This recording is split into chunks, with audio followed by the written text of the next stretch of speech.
عبد الحنان کو تم نے کہاں سے بلایا؟ جلالی برادران کو تم نے کہاں سے بلایا؟ اتنا موٹا لفافہ دو گے؟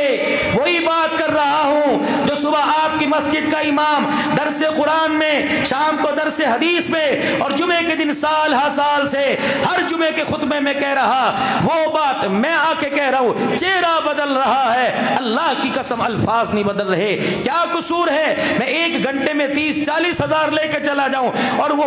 پورا مہینہ اور پورا سال تمہیں قرآن سنائے؟ وہ 15,000 روپے کا بھی حقدار نہیں۔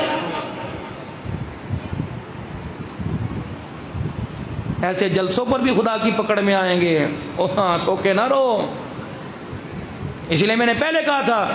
حقیقت کروں گا بیاں دوستو، چاہے کٹ جائے میری زباں دوستو، جس زمین پر نبوت کی توہین ہو گر پڑے نہ کہیں آسماں دوستو۔ ان کا کیا قصور ہے؟ قال اللہ تعالی قال رسول اللہ صلی اللہ تعالی علیہ وسلم، چٹائیوں پر بیٹھ کے پڑھا، چٹائیوں پر موت آ گئی۔ رب اکبر کی قسم ہے، اگر یتیموں کے بارے میں، فقیروں غریبوں سائلوں کے بارے میں مالک کائنات میرے عزیزوں حساب لے گا تو نبی کے علوم کے وارثوں کے بارے میں بھی قیامت کے دن اللہ حساب لے گا۔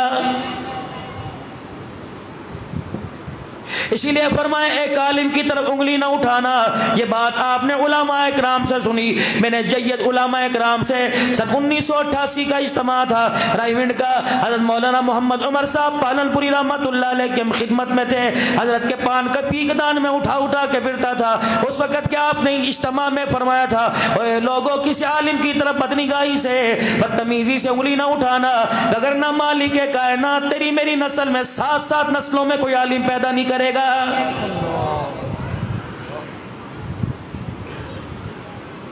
ہماری زندگی کی ابتدا سے لے کر آخر تک ایمانداری سے بتاؤ، جہاں ماں باپ کی ذمہ داری ہے وہ مولوی صاحب بھی پورا حق ادا کر رہا ہے۔ اذان دینے کے لیے مولوی صاحب آئے گا، بچے پہ نظر لگ جائے تو مولوی صاحب آئے گا، میرے عزیزوں اس کو پڑھنے پڑھانے کے لیے مولوی صاحب کام آئے گا، اس کے نکاح پہ مولوی صاحب کام آئے گا، مر جائے غسل دینے کے لیے مولوی صاحب کام آئے گا، میرے عزیزوں جنازے کے لیے مولوی صاحب کام آئے گا، تدفین کے بعد قبر پہ ہاتھ اٹھانے کے لیے بھی مولوی صاحب کام آئے گا۔ ایمانداری سے بتاؤ، جب ہماری زندگی میں ایمان کی کامیابی ترقی کے لیے مسجد کے مولوی صاحب کا حصہ ہے تو پھر معاشرے کے اندر اس کو حقارت کی نظروں سے کیوں دیکھا جا رہا ہے؟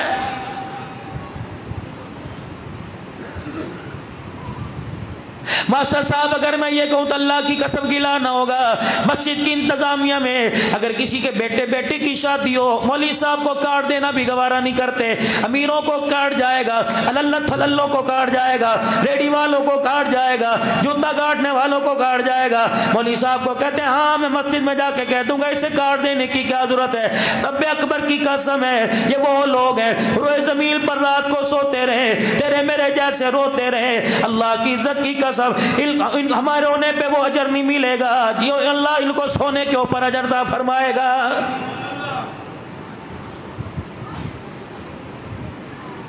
ہمیں تو پوٹی پیشاب کا نہیں پتا تھا، مسجد کی پہچان انہوں نے کروائی، اللہ کی پہچان انہوں نے کروائی، رسول اللہ کی پہچان انہوں نے کروائی، ختم نبوت کا عقیدہ انہی کی جھولی سے ملا، صحابہ اکرام کی ناموس کا عقیدہ انہی کی جھولی سے ملا، قیامت کے دن جی اٹھنے کا عقیدہ انہی کی جھولی سے ملا، اللہ کی وحدانیت کے پھلیرے انہوں نے بلند کیے۔ رب اکبر کی قسم ہے نہیں یقین آتا، ختم نبوت کی تاریخ دیکھ لو، مالدار والے پیچھے کھڑے ہو گئے تھے، قرآن والے اپنی جان ہاتھ پہ لے کے کھڑے ہو گئے تھے۔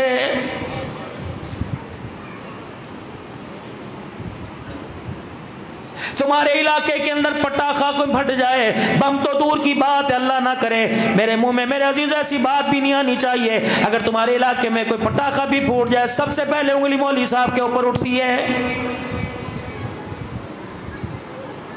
ناچنے والوں کی گرفت کوئی نہیں کرتا، اللہ اکبر، اپنی پائل کی کھنک کی آواز سنانے والوں پر کوئی میرے عزیزوں گلا نہیں کرتا، سرمایہ دار اس وقت قابو میں نہیں آتا، دنیا دار قابو میں نہیں آتا۔ کیا بات ہے میرے عزیزوں، اللہ کی عزت کی قسم اٹھا کے کہتا ہوں، کریا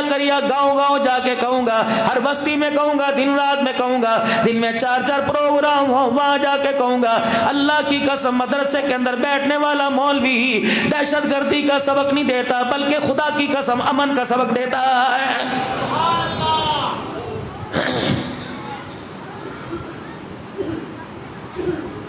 دین اسلام کی ترقی کے لیے الحمدللہ ہم وجود اپنے خون کے ساتھ حاضر ہیں، ملک پاکستان کی بقا کے لیے، ملک پاکستان کی سلامتی کے لیے، استحکام پاکستان کے لیے سربراہان افواج پاکستان سے عرض کروں گا، صدر مملکت پاکستان سے عرض کروں گا، آپ بیٹھے منظر دیکھتے رہنا، اگر دنیا کا کوئی کتا، کوئی کافر، کوئی پاکستان کا دشمن مسلمانوں اور پاکستان پر میلی آنکھ سے دیکھے، انگلی کا اشارہ کرے، آپ ہمارے کان میں پھونک مار دینا، تمہیں وردی پہننے کی ضرورت نہیں، اسلام کا مجاہد پاکستان کی سربلندی کے لیے اپنا سر کٹا کے رکھ دے گا۔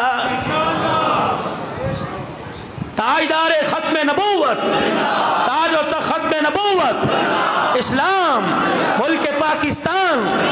ہم رکھوالے ہیں، قربانیاں ہم نے دی ہیں۔ جس طرح معاشرے کے اندر تمہیں جینے کا حق ہے، اللہ اللہ، جس طرح تمہیں جینے کا حق ہے، دینی اداروں کے نگہبانوں کو، مسجد کے متولیان کو، مسجد کے خادمین، مسجد کے امام کو اسی معاشرے میں اسی طرح جینے کا حق ہے۔ لیکن واہ میرا اللہ تیرا احسان ہے، میرا اللہ تیرا کرم ہے، لوگوں کی 2 لاکھ روپے تنخواہ نیند نہیں آتی، یہ 10,000 کمانے والا عشاء پڑھ کے سوتا ہے، اللہ فجر کی نماز کے لیے اسے بیدار کر دیتا ہے۔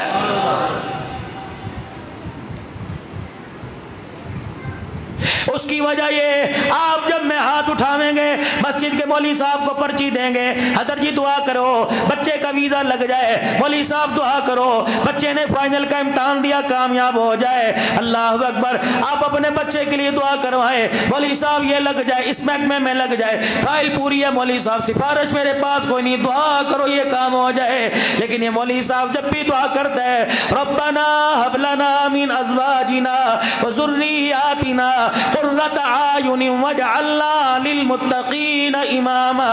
مالک کائنات کہتا ہے اوے عقل مند لوگو، عقل مندی کے ہوتے ہوئے بے وقوفی کے نظریے پیش کرنے والوں، اپنے بچے کے لیے دکان مانگتے ہو، اپنے بچے کے لیے کارخانہ مکان مانگتے ہو، میں نے تو تمہارے بچوں کو، تمہاری بیوی کو، تمہارے گھر والوں کو دل کا سرور، آنکھوں کا نور بنا دیا، تو درجہ 4 کی نوکری مانگتا ہے، میں نے تیرے بچے کو تو دنیا کا امام بنا دیا۔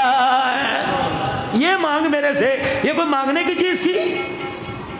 چپڑاسی کی نوکری مانگتا ہے، بیت اللہ کا امام مانگ میں بناؤں، مسجد نبوی کا امام مانگ میں بناؤں، اپنی مسجد کا امام میں بناؤں، یہ چیزیں مانگ جو آخرت کے اندر تیرے کام آئیں گی۔